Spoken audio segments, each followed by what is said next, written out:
Hi centre viewers. இன்னைக்கு நம்ம என்ன பார்க்க போறோம்னா தீவிரவாத சுதேசி இயக்கம் ஏன் புஸ்வானமானதுன்னு சொல்லிட்டு டைட்டில் கொடுத்துருக்குறேன். ஏன் சுதேசி இயக்கம் அப்படின்னு சொல்ல போறப்போ நமக்கு தெரியும் 1905 வங்காள பிரிவு ஏற்பட்டுச்சு. அதுக்கப்புறம் சூரத் பிளவு ஏற்பட்டுச்சு. அதுக்கப்புறம் யாருன்னா தீவிரவாத தேசியவாதிகள் உருவானாங்க வங்காள பிரிவுனால.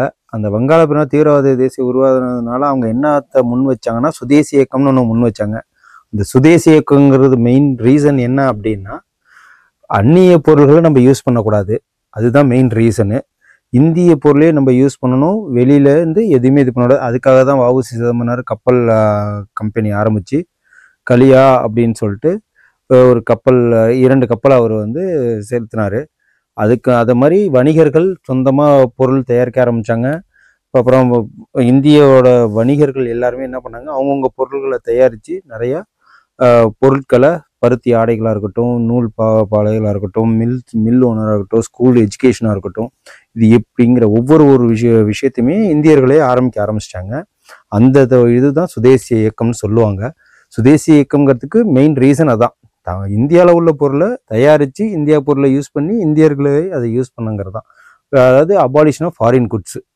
அந்த ஃபாரின்லேருந்து வர்ற எந்த ஒரு பொருளையும் யூஸ் பண்ணக்கூடாது அப்படிங்கிற ஒரு நோக்கம் தான் சுதேசி இயக்கம்ங்கிறது. அந்த விஷயத்தையே எப்படி புஸ்வானமானுச்சு அப்படிங்கிறதுக்கு நம்ம இப்போ என்னென்ன ரீசன் சொல்லிட்டு பார்ப்போம். ஓகேங்களா? 1908 சுதேசி இயக்கத்தில் நேரடி செயல்பாடு, அதாவது முடிவு அடைந்து விட்டது அப்படின்னு சொல்லுவாங்க. சுதேசி இயக்கம் அப்படிங்கிறது யார் முடிவடைஞ்சிட்டுனா, நம்ம தமிழ்நாட்டில் வ.உ.சி. சிதம்பரனார் தான் அதை முன்னெடுத்து சென்றாரு.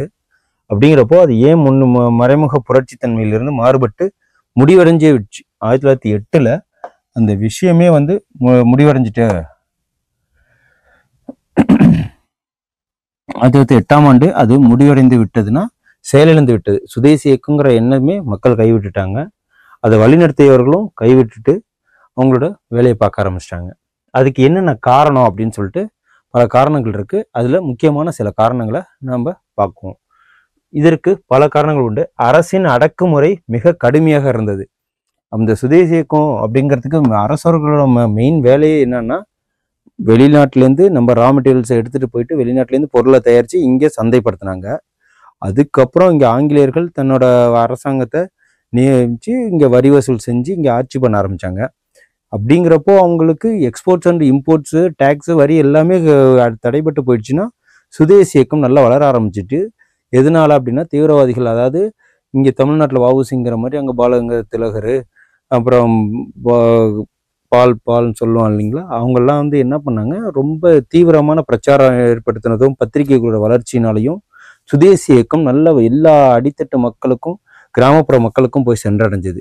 இந்த ஒரு காரணத்தினால சுதேசி இயக்கம் நல்லா இருந்ததுனால அரசாங்கம் அதை பொறுக்க முடியாமல் என்ன பண்ணு, அவங்க ஆட்சியாளர்கள்லாம் என்ன பண்ணாங்க, அதை சட்டங்கள் போட்டு அதை தீவிரவாதிகள், அதை தலைவர்கள்லாம் இருந்தவங்கள, சுதேசி இயக்க தலைவர்கள்லாம் இருந்தவங்கள கைது செய்து எப்படிலாம் ஒடுக்கணுமோ அப்படிலாம் ஒடுக்க ஆரம்பிச்சிட்டாங்க. அதோட நிலைப்பாடு தான் அது சுதேசி இயக்கம் ட்ராப் ஆயிடுச்சு. அதுதான் அரசின் அடக்குமுறை மிக கடுமையாக இருந்தது அப்படின்னு சொல்லிட்டு. இந்த காலங்களில் தான் டாட்டா இந்தியன் இன்ஸ்டிடியூட் ஆஃப் சயின்ஸ்ன்னு சொல்லிட்டு பெங்களூர்ல இருக்குல்ல, அந்த காலகட்டங்களில் தான் தோன்றுனுச்சு. ISC, IISc, Indian institute of சயின்ஸ்ன்னு சொல்லிட்டு ஐஏஎஸ்ன்னு சொல்லுவாங்க இல்லையா, பெங்களூர்ல இருந்துச்சு. பெங்களூர்ல நிறுவனாங்க. ஓகே. கட்சி அமைப்போ வலிமையான நிறுவனமோ அமைக்காதது இயக்கத்தின் குறைவானது. இயக்கமாக தான் இருந்துச்சு. அதை ஒரு ரிஜிஸ்டர் பண்ணி ஒரு அமைப்பாகவோ, அது ஒரு அரசியல் கட்சியாகவோ, ஆக்சுவலாக எக்ஸாம்பிளுக்கு நீதி கட்சி மாதிரி, சுவராஜ் பார்ட்டி மாதிரி, அப்புறம் காங்கிரஸ் அமைப்பு மாதிரி அவங்க அந்த சுதேசி இயக்கம்ங்கிற ஒரு இயக்கத்தை ரிஜிஸ்டர் பண்ணி ஒரு ப்ராப்பராக ஒரு கொண்டுட்டு போயிட்டு இருந்தாங்கன்னா அது உயிர்ப்புடன் இருந்திருக்கும். அது ஒரு இயக்கம், ஒரு கூட்டமைப்பாக மட்டும்தான் இருந்தது. அதனால அதுவும் ஒரு காரணம். கட்சி அமைப்போ வலிமையான நிறுவனமோ அமைக்காதது இயக்கத்தின் குறைபாடானது. ஓகேங்களா? காந்திய அரசியலோடு பிற்காலத்தில் தொடர்புடையதாக விளங்கிய ஒத்துழையாமை. அந்த ஒத்துழையாமை அவர் எதுக்காக காந்தி இது பண்ணிட்டு இருந்தாரு. எப்படி வளர்ந்தாருன்னா, அவரு அகிம்சை வழியா போராடினாரு. எதுக்கும் சண்டை வச்சுக்காம ஒத்துழையாமை, அமைதியாக எதிர்த்தல், பிரிட்டிஷ் சிறை நிரப்பல், சமுதாய சீர்திருத்தம், ஆக்கப்பணிகள் போன்ற திட்டங்கள் எல்லாவற்றையுமே சுதேசி இயக்கமே தொடங்கி வைத்தாலும், சுதேசி இயக்கம் தான் இவ்வளவுக்கும் பண்ணாங்க. ஆனாலும் இவற்றுக்கு ஒழுங்குபடுத்தப்பட்ட செயல் வடிவம் அமைப்பதுல குறைபாடு இருந்துச்சு. செயல் வடிவம் இது எல்லாமே பண்றாங்க. அதை வழிநடத்தி செல்ல தகுந்த தலைவர்களோ முறையான அந்த மேம்படுத்தப்பட்ட ஒரு வழிமுறைகளை உண்டாக்காததான் காரணம். எதா இருந்தாலும் குறுகிய ஒரு அமைப்பாக இருந்ததுனால அவங்கவுங்க தலைவர்கள் அவங்களுக்கு தோன்றதை செஞ்சாங்க. அதுதான் காந்தி வந்து எல்லாத்தையும் கரெக்டா செஞ்சாரு. இவங்க என்ன பண்ணிட்டாங்க, போராட்டம் பண்ணது கரெக்டு தான், துண்டு பிரசுரம் கொடுத்தது கரெக்டு தான், பத்திரிகை விநியோகத்துல பண்ணது கரெக்டு தான், பாடல்கள் தேசிய பாடல்கள் எழுதி உணர்வுகளை ஊன்றினது கரெக்டு தான், சுதேசி இயக்கத்தை அங்கங்க பிரச்சாரம் பண்ணி ஒவ்வொரு தெரு கூட்டங்கள்லையும் பொது இடங்கள்லையும் கோவில்கள்லையும் அதே மாதிரி திருமண இடங்கள்லையும் இந்த சுதேசி இயக்கத்தோட அந்த சுதேசி பொருளை நம்ம யூஸ் பண்றதுனால என்னென்ன பலன் அப்படின்னு சொல்லிட்டு பொருளாதார ரீதியாக நாட்டுக்கு எந்த பலன்னு சொல்லிட்டு சொன்னது எல்லாம் கரெக்டு தான். ஆனால் அதை வழிநடத்தி செல்ல தகுந்த ஒரு வழி அமைப்பு இல்லை. அதுதான் இந்த இதில் சொல்றேன். அதுக்கப்புறம் இயக்கத்திற்கு சரியான தலைவர்கள் இல்லாமல் போனது. ஏன் சரியான தலைவர்கள் இல்லாமல் போனாருன்னா, இருக்காங்க. கோபாலகிருஷ்ண கோகலே அது வந்து மிதவாத தலைவர்கள், இவங்க தீவிரவாத தலைவர்கள் தான் சுதேசி இயக்கத்தை ரொம்ப வழிநடத்தி கரெக்டாக செஞ்சுட்டு போனாங்க. அப்போ வாவு சிதம்பரனாரை ஜெயிலில் பிடிச்சி போட்டதுனாலையும், பாரதியார் தப்பி பாண்டிச்சேரிக்கு போனதுனாலையும், சுப்பிரமணிய சிவாவையும் ஜெயிலில் போட்டதுனால இது தமிழ்நாட்டில் நடந்த விஷயம். அதே மாதிரி தேசிய அளவில் திலகர் அவங்களெல்லாம் வந்து இதில் கொண்டு போட்டு நாடு கடத்தப்பட்டதும், அவங்கள வந்து தலைமறைவானதும், அவங்களெல்லாம் இப்போ ஜெயிலில் போட்டதுனால என்னன்னா வழி நடத்தி செல்ல. இப்போ ஒரு தலைவர்கள் இருந்தார்னா அதுக்கப்புறம் அடுத்த சக்சஸஸ் இருக்கணும். இப்போ ஒரு எக்ஸாம்பிளுக்கு ஒரு வீடுன்னு இருக்காங்க, ஒருத்தவங்க தாத்தாங்கிறவங்க இல்லாமல் போனாங்கன்னா அடுத்தது வழிநடத்த தாத்தாவோட தம்பியோ இல்லை அடுத்தது அப்பாவோ இல்லை யாரோ ஒருத்தவங்க இருப்பாங்கங்கிற மாதிரி ஒருத்தவர் வழிநடத்த ஆள் இருக்கணும். அந்த மாதிரி இந்த ஒவ்வொரு தலைவர்கள்லையும் அவங்கவுங்களும் என்ன பண்ணாங்க, ஆங்கிலேயர்கள் டேலண்டடாக அவங்கள ஜெயிலில் போட்டுறதும், இடத்த கடத்தி இங்கேருந்து சென்னையில் உள்ளவங்கள கல்கத்தாவில் போட்டு, பாம்பேயில் உள்ளவங்கள சென்னையில் போட்டு இந்த மாதிரி இடம் பெயரை வச்சு இப்போ அவங்கள பிரித்தாளும் கொள்கையை நல்லா யூஸ் பண்ணதுனால அடுத்தடுத்த தலைவர்கள் இல்லாமல் போனது ஒரு காரணம். இயக்கத்திற்கு சரியான தலைவர்கள் இல்லாமல் போனது. பெரும்பாலான தலைவர்கள் கைது செய்யப்பட்டதும், நாடு கடத்தப்பட்டதும், அரவிந்த் கேரி, பிபின் சந்திர பாலார் போன்ற அரசிலிருந்து ஓய்வு பெற்றதும். இவங்க ஓய்வு வேற பெற்றுட்டாங்க. யாரு? அரவிந்த் கேரி, பிபின் சந்திர பாலார். கொஷின்ஸ் கூட கேட்கலாம். அரசிலிருந்து ஓய்வு பெற்ற தீவிரவாத இயக்கத்தை தேசிய தீவிரவாதத்தின்னு சொல்லிட்டு கேட்கலாம். அப்படி இல்லை அப்படின்னா சுதேசி இயக்கத்திலிருந்து ஓய்வு பெற்றவர்கள் அப்படின்னு சொல்லிட்டு கேட்கலாம். அவங்க தான் அரவிந்த் கேரி அண்ட் பிபின் சந்திர பாலார் போன்றவர். அரசிலிருந்து ஓய்வு பெற்றதும் 1908 என்ன இயக்க வலிமை இழந்து போனது. இந்த பிபின் சந்திர பாலார்லாம் இல்லாமல் போனதும், நல்ல தலைவர்கள் இல்லாம போனதும், சில தலைவர்கள்லாம் கைது செய்யப்பட்டதும், இதனால என்ன ஆச்சு, 1908 சுதேசி இயக்கம் ஆரம்பிச்சு வெறும் 3 வருஷத்துல செயலிழந்தே போயிடுச்சு. அப்புறம் இயக்கத்துக்குள் தலைவர்களிடையே நடந்த பூசல்களும் சூரத் பிளவால் 1900 இது என்னன்னா, முன்னாடி வங்க பிளவுங்கிறப்போ மிதவாதிகளும் தீவிரவாதிகளும் சேர்ந்திருந்தாங்க.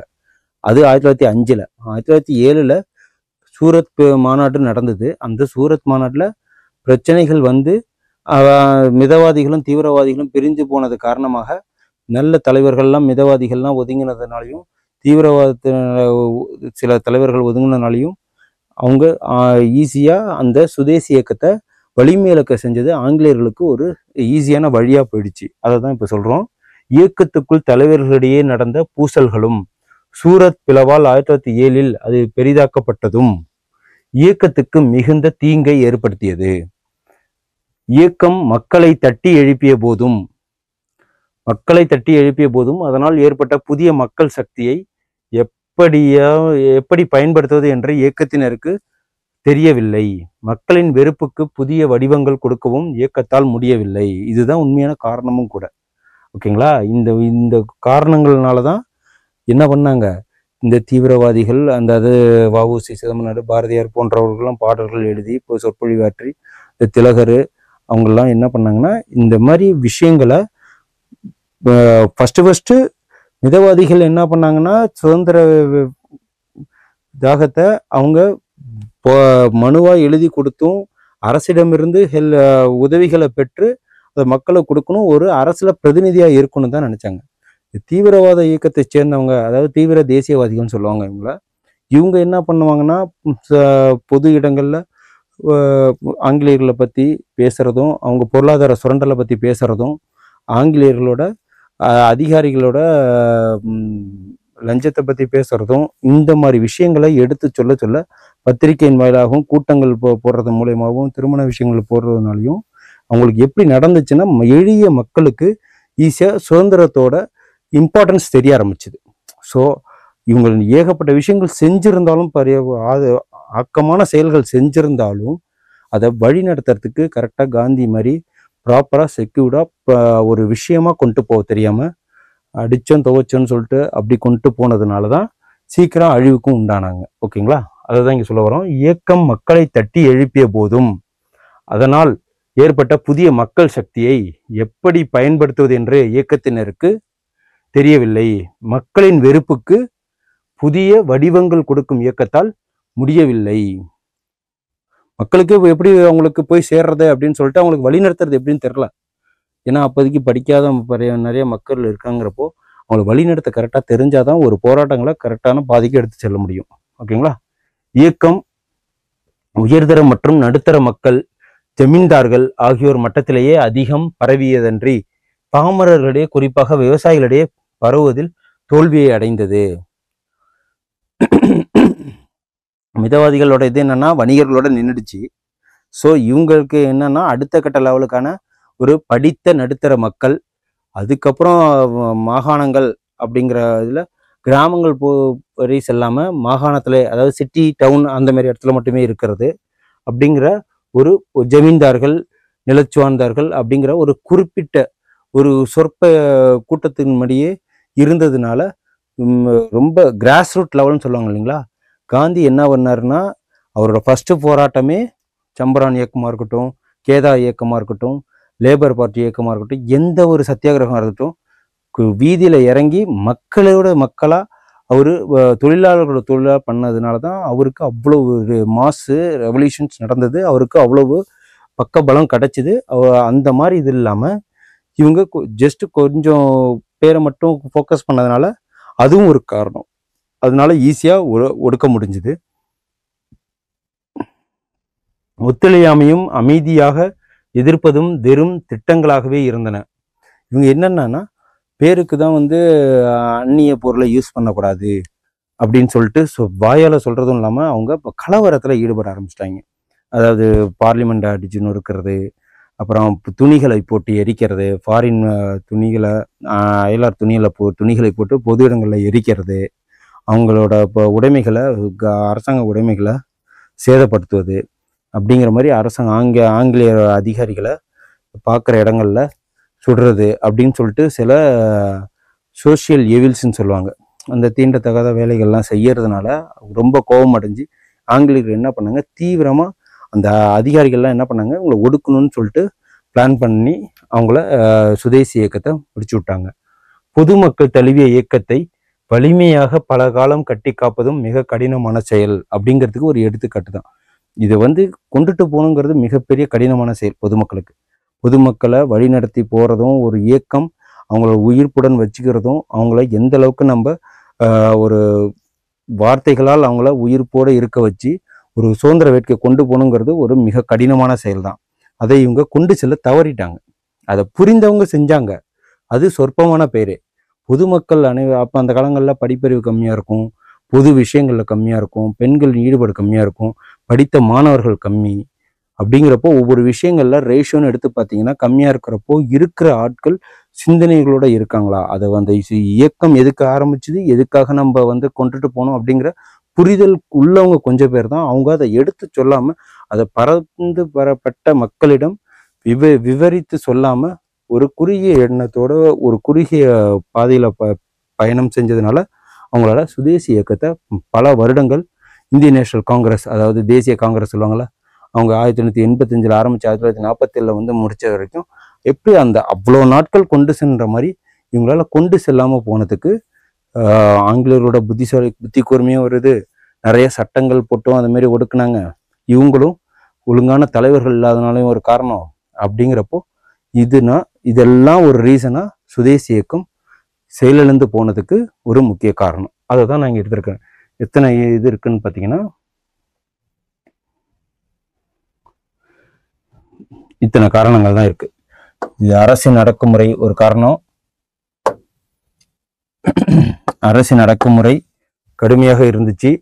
அதுக்கப்புறம் கட்சி அமைப்பு வலிமையான நிறுவனமும் அமைக்காது, இயக்கத்தின் குறைபாடு, அதாவது ஒத்துழையாமை, அமைதியாக எதிர்த்தல், பிரிட்டிஷாரின் சிறை நிரப்பல், சமுதாய சீர்திருத்தம், ஆக்கப்பணிகள் போன்ற திட்டங்கள் எல்லாம் செஞ்சாலும், காந்தியத்துக்கு முன்னாடி செஞ்சாலும் அதை ஒழுங்கா வழிநடத்தி செல்லலை. அதுக்கப்புறம் இயக்கத்திலிருந்து சரியான தலைவர்கள் இல்லாமல் போனது. எப்படி தலைவர்கள் இல்லாமல் போனால், சில பேர் இது ரிசைன் பண்ணிட்டு போயிட்டாங்க, சில பேர் ஓய்வு எடுக்க போயிட்டாங்க, சில பேர் கைது செய்யப்பட்டாங்க, சில பேர் நாடு கடத்தப்பட்டாங்க. அப்படிதான் தலைவர்கள் கைது செய்யப்பட்டதும் நாடு கடத்தப்பட்டதும், அரவிந்த் கேரி மற்றும் விபின் சந்திரபாலர் போன்றோர் அரசியலிருந்து ஓய்வு பெற்றதும் இது ஒரு காரணம். 1998 ஆண்டுக்கு பிறகு இயக்கம் வலிமை இழந்து போனதற்கு இதுதான் முக்கிய காரணமும் கூட. ஓகேங்களா, ரொம்ப முக்கியம். அதுக்கப்புறம் இயக்கத்துக்குள்ள தலைவர்களிடையே நடந்த பூசல்கள். இந்த பூசல்கள் யாரை கலப்பி விட்டதுன்னா, ஆங்கிலேயர்கள் என்ன பண்ணாங்க, மிதவாதிகளை தன் கைக்குள்ள வச்சுக்கிட்டு அவங்கள்ட்ட தேவையானதை செஞ்சுக்கிட்டு இவங்க தீவிரவாதிகளோட சேராத விடாத அளவுக்கு பிரித்தாளும் கொள்கையை யூஸ் பண்ணது தான் இதுக்கு காரணம். அந்த வங்காள பிரிவினைக்கும் மிதவாதிகள் தான் காரணம்னு சொல்லிட்டு சண்டை வந்ததே அந்த இதில் தான். அதுக்கப்புறம் இயக்க மக்களை தட்டி எழுப்பிய போதும் அதனால் ஏற்பட்ட புதிய மக்கள் சக்தி எப்படிப்பட்டாவது என்று இயக்கத்தினருக்கு தெரியவில்லை. மக்களின் வெறுப்புக்கு புதிய வடிவங்கள் கொடுக்கும் இயக்கத்தால் முடியவில்லை. ஓகேவா. அதுக்கப்புறம் இயக்கம் உயர்தர மற்றும் நடுத்தர மக்கள், ஜமீன்தார்கள், உயர்தர நடுத்தர மக்கள், ஜமீன்தார்கள் ஆகியோர் மட்டத்துல தான் அதிகம் இருந்துச்சு. இதுல படித்த மாணவர்கள் அப்படின்னு சொல்லிட்டு சேர்த்துக்கணும். ஓகேங்களா. அப்புறம் ஒத்துழையாமையும் அமைதியாக எதிர்ப்பதும் வெறும் திட்டங்களாகவே இருந்தன. இது வெறும் திட்டமா மட்டும்தான் இருந்துச்சு. அதனால இதை செயல்படுத்தாம போனதும் ஒரு காரணம். ஒத்துழையாமையா இருந்து அமைதியா எதிர்த்திருந்தாலும் இது வெற்றி பெற்றிருக்கும். பொதுமக்கள் தழுவிய இயக்கத்தை வலிமையாக பலகாலம் கட்டி காப்பதும் மிகவும் கடினமான செயலாக இருந்தது. இந்த சுதேசி இயக்கத்தோட இம்பார்ட்டன்ஸ் இவ்வளவுதான் இருக்கு. ஒரு 8 பாயிண்ட்ஸ் இருக்கு. இதை நம்ம எங்கெங்கெல்லாம் கொண்டு யூஸ் பண்ணலாமோ அதை நம்ம மெயின்ஸ் எக்ஸாம்ல கேட்கும்போது இந்த காரணங்களை மட்டுமே கொடுத்தாலே நமக்கு நிறைய மார்க் வாங்கிறதுக்கு பல சான்சஸ் இருக்கு. ஏன்னா இப்போ மெயின்ஸ் எக்ஸாம்ல 250 வேர்ட்ஸ் தான் கேட்குறாங்க. அதில் இந்த 8 பாயிண்ட்ல ஒரு 5 பாயிண்ட் கொடுத்தாலே நம்ம அதை ஈஸியாக கவர் பண்ணிடலாம். ஓகேங்களா. இது மெயின்ஸ் பாயிண்ட் ஆஃப் வியூவில் நான் இது கொண்டு வந்து கொடுத்துருக்குறேன். என்ன தலைப்புன்னு பார்த்தீங்கன்னா, சுதேசி இயக்கம் ஏன் புஸ்வானமானது அப்படின்னு சொல்லிட்டு இதுக்கு உண்டான காரணங்களாகும். ஓகேங்களா. புரிஞ்சிருக்குன்னு நினைக்கிறேன். இது எப்போ ஆரம்பிச்சது சுதேசி இயக்கம்? 1907. ஓகேவா. சூரத் மாநாடுக்கு பிறகு. சூரத் மாநாடு. ஓகேவா. ஐ திங்க் இது உங்களுக்கு ரொம்ப யூஸ்ஃபுல்லாக இந்த சாப்டர் இருக்குன்னு நினைக்கிறேன். தேங்க்யூ. நோட் பண்ணிக்கோங்க. Send a map. You dare to dream, we care to accomplish.